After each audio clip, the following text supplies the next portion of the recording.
Danse White Flower, tell me a little bit about yourself.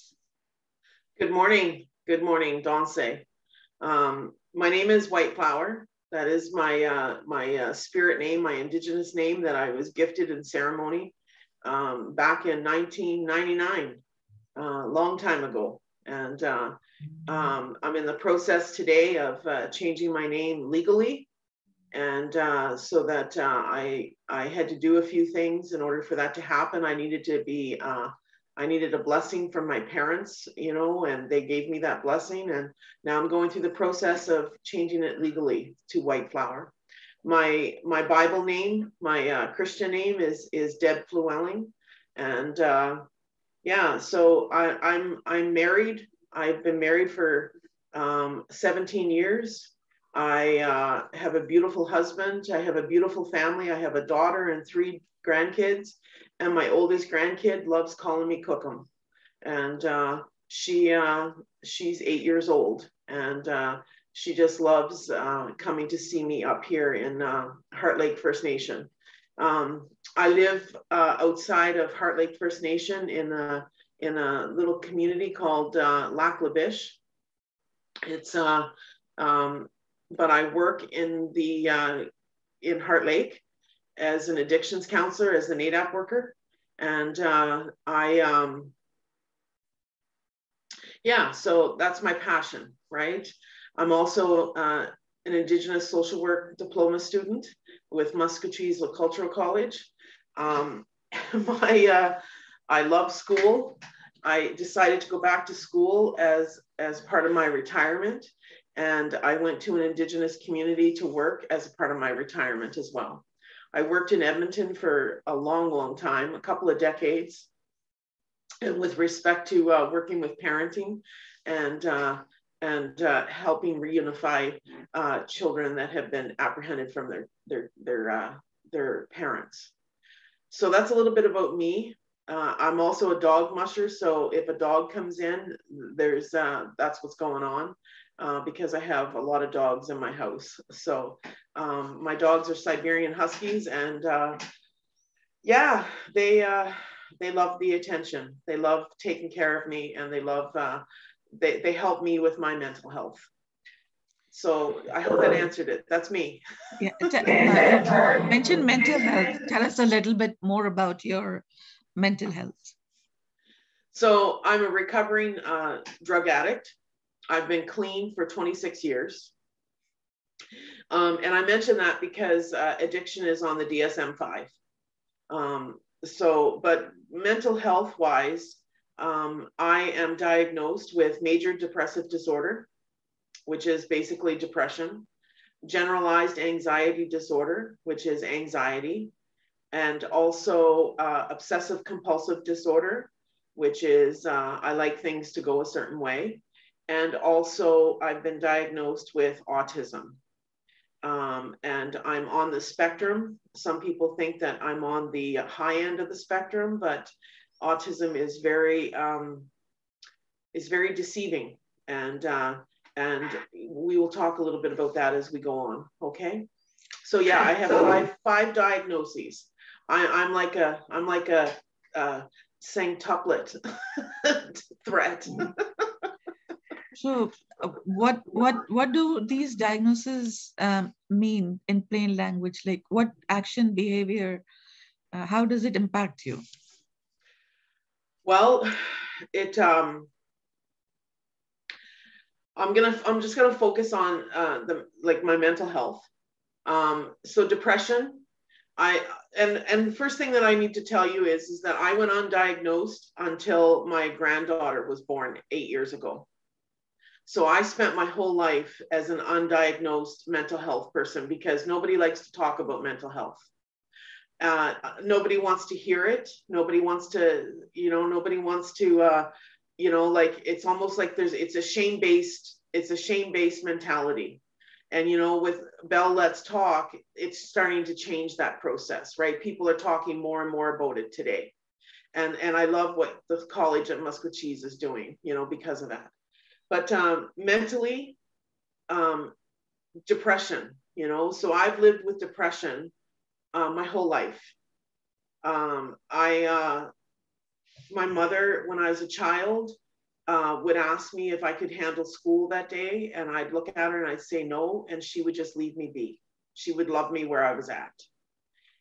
But when you're an adult and you're in the workforce, a Monday to Friday, trying to go to work, it's very difficult being depressed.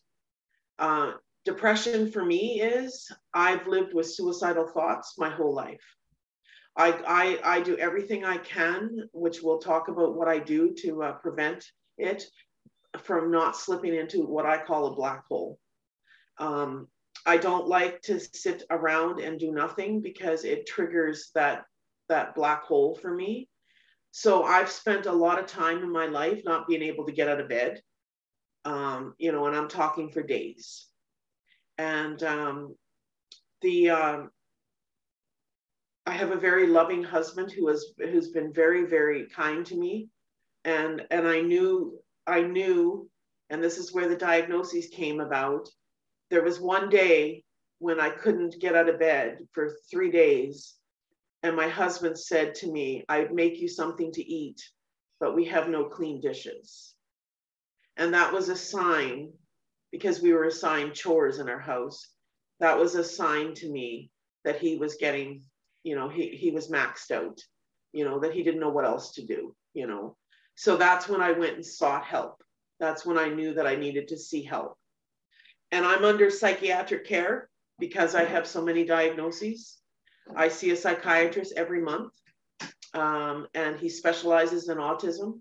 And you know, so I do that. Okay, so depression, what does it look like? Depression is, you know, just not feeling okay, feeling tired, feeling like you don't have any motivation, feeling like you can't get out of bed, you know, and not knowing why, you know, just feeling like, you know, having suicidal thoughts, wanting to die, you know, like not wanting to go on, anxiety. Anxiety feels like an overwhelmment, like an extreme overwhelmment. When I have an anxiety attack, I can't breathe. I feel like I'm being suffocated. I feel like my brain, like it's so overwhelmed that I can't get a thought straight. You know, I don't know how to move. I don't know how to interact. Yeah.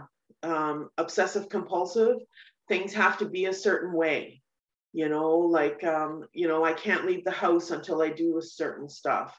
You know, my cupboards have to be arranged a certain way. You know, like the dishes, I mentioned the dishes have to be done a certain way in order for me to know that they're clean. If they're not done that way, then they're not clean. They have to go back and we have to redo the whole process so that it goes through it again. Do you have any specific questions? Is that making some sense, Manisha? Yes, definitely. Thank you so much. And now tell us about the actions you are taking to stay healthy. So I've spent for the last 8 years of my life under psychiatric care. So I seek support. That's the biggest thing. I not only have a psychiatrist, but I have some beautiful people in my life. I have a mentor that I talk to about my mental health. I try to check in with her every week. And I just talk. I be honest, you know. I'm very big believer in being authentic. I'm a very big believer in letting people know this is where I'm at, you know, like I'm not having a great mental health day today. I'm doing the best that I can, you know. I talk to people and I share openly about my thoughts and my feelings. I have not had a suicidal thought in over 2 years. Yeah, you know, because I've taken actions, you know. I did not take medication for a very long time. We're talking decade upon decade upon decade. But in the last few years, I've been taking some medication which has helped me with my suicidal thoughts because they were severe, you know. I've had a couple of suicide attempts in my life, and I didn't succeed. And I don't know if that's the proper language, but I'm trying to be as politically correct as I possibly can. The last attempt of it wasn't an attempt, it was like severe thoughts. I drove right straight to the hospital, and that was in the year 2019. It was in the fall, and I drove right straight to the hospital, to the emergency, and sought help from a doctor. So as I say that, if you have that kind of thought, please go see a doctor. You know, if you are having those kind of thoughts, please seek help. Please talk. Please go get the help that you need. What other actions? I'm a very believer in the medicine wheel, you know, taking care of not only my mental health, my physical health, my emotional health, and my spiritual health. I connect with the Creator on a daily basis. I love to smudge. I love to, you know, pray. I love to read. I keep myself active. I do a schedule the day before, so I know what's happening the next day. So then therefore what happens is I don't find myself in a black hole, you know. I have a purpose every day. I give myself a purpose. So, you know, today's my purpose is to clean my office and to do some homework and to see a client. You know, I have 3 little goals, you know, attainable goals every day. I do a lot of self-care. You know, I'm a big believer in that, and taking care of myself. You know, I like to go get manicures. That's one of my things that I try and do every week. And if you can't afford that, then have a bath, you know, have a bubble bath, you know, spend some quiet. I love listening to inspirational speakers, you know. I love listening to the voices. They help me so much.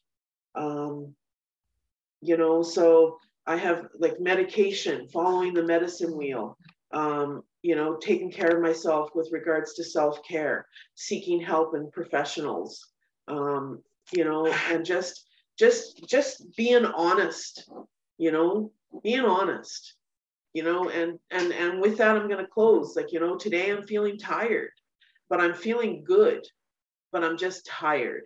So today I know, because I'm feeling tired, I'm not going to expect too much from myself.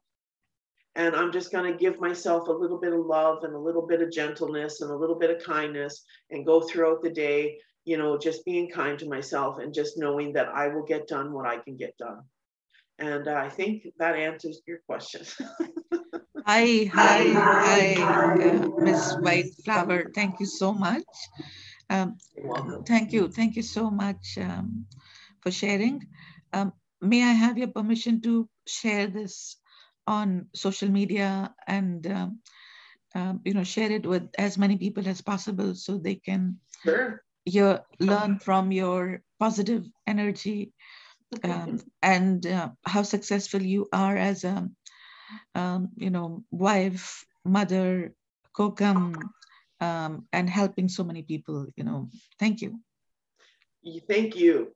Thank you for talking about this. So do I have your permission to share? Yes, you have my permission, because this subject is so important to me. You have no idea how important this subject is. I lost somebody because of mental health issues, and it still hurts my heart that they're not here. So let's keep talking, because we don't want someone else to leave. Okay. So thank you, Manisha. I really appreciate you asking me to do this.